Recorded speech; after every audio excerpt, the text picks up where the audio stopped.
May mga salitang hindi naman sigaw, hindi mura, hindi direktang pananakit, pero pagkatapos mong marinig, may mali kang mararamdaman sa loob mo.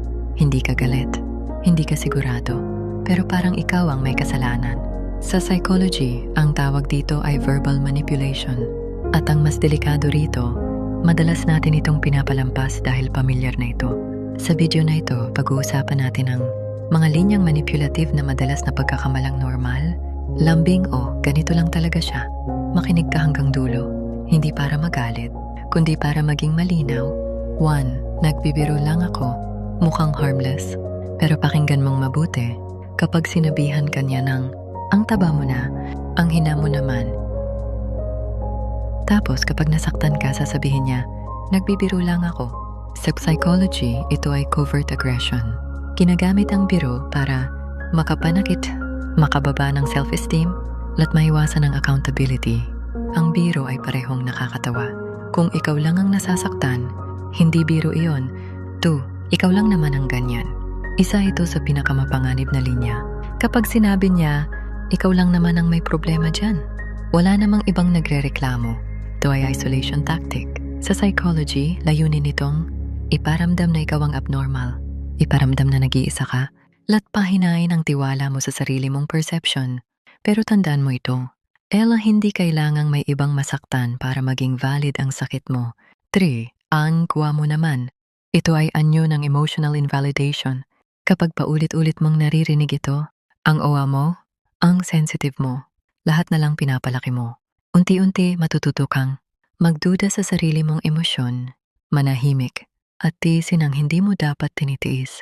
Sa psychology, ang taong nagmamahal ay hindi binabawasan ang nararamdaman mo para maging komportable siya. 4. Kung mahal mo ako, maintindihan mo. Mukhang lambing, pero ito ay emotional blackmail. Ginagamit ang pagmamahal bilang kapalit ng boundaries mo, pangangailangan mo, o respeto sa sarili mo.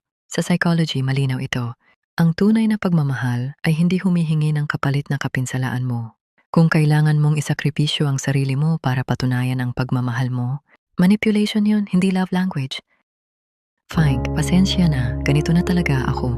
Ang problema ay hindi ang ugali. Ang problema ay ang ayaw magbago. Sa psychology, ang linya na ito ay resistance to growth disguised as honesty. Hindi ito pag-amin. May pakinggi sa responsibilidad.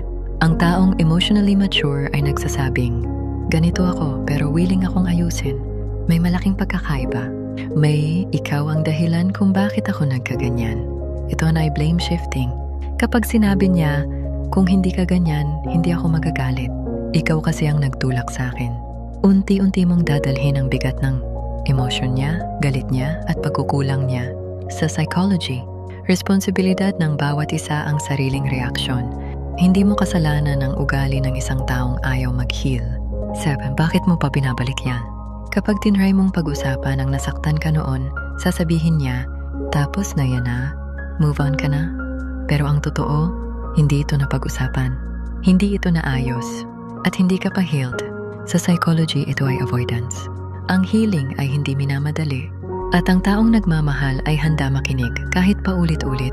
8. Ikaw lang naman ang may problema sa relasyon natin. Ito ang linya na sumisira sa maraming tao. Dahil kapag paulit-ulit mo itong narinig, magsisimula kang maniwala na ikaw ang problema, ikaw ang mali, ikaw ang kulang. Sa psychology, ito ay gaslighting.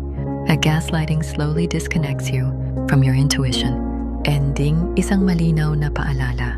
Kung madalas mong naririnig ang mga linyang ito at palagi kang nauuwi sa pagdududa sa sarili, guilt, takot magsalita.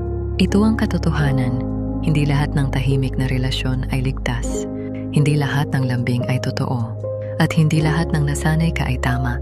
Ang pagmamahal ay maaaring mahirap, pero hindi ito dapat nakakalito, nakakapagod, o nakakabawas ng pagkatao. Kapag kailangan mong ipagtanggol ang nararamdaman mo palagi, oras na para pakinggan ang sarili mo